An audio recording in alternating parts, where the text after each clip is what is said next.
কি chip copy মার্কা একটা টি শার্ট পরে এসেছে। সোয়ন ও জিওকের সাথে তাল মিলিয়ে হাসতে থাকে। পার্ক চুপচাপ তাদের কথা শুনে যায়। গাড়ি যখন থামে, পার্ক গাড়ি থেকে নেমে তার বাসার উদ্দেশ্যে রওনা হয়। বাসায় এসে তার সব রাগ সে তার মায়ের উপর ঝাড়তে থাকে। পার্ক বলে, তার জন্য আনা ড্রেসগুলো এত বাজে কেন দেখতে হয়? তখন তার মা বলে, ঠিকই তো আছে, কোনো ড্রেসই বাজে না। এসব শুনে পার্ক রাগ করে বাসা থেকে বেরিয়ে যায়। পার্ক নাবুকের সাথে দেখা করে।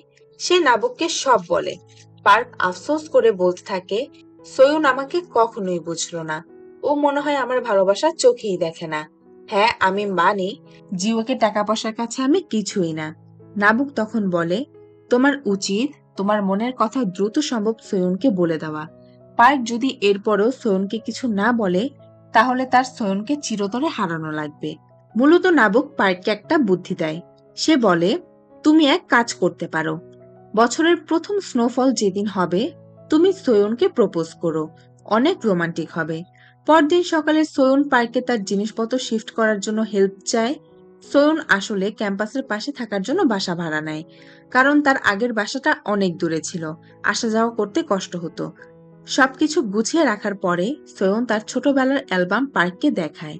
সেখানে তার এবং তার ফ্যামিলির অনেক ছবি ছিল। ছবিগুলো সোয়নকে দেখিয়ে বলে সে তার পরিবারকে অনেক মিস করছে।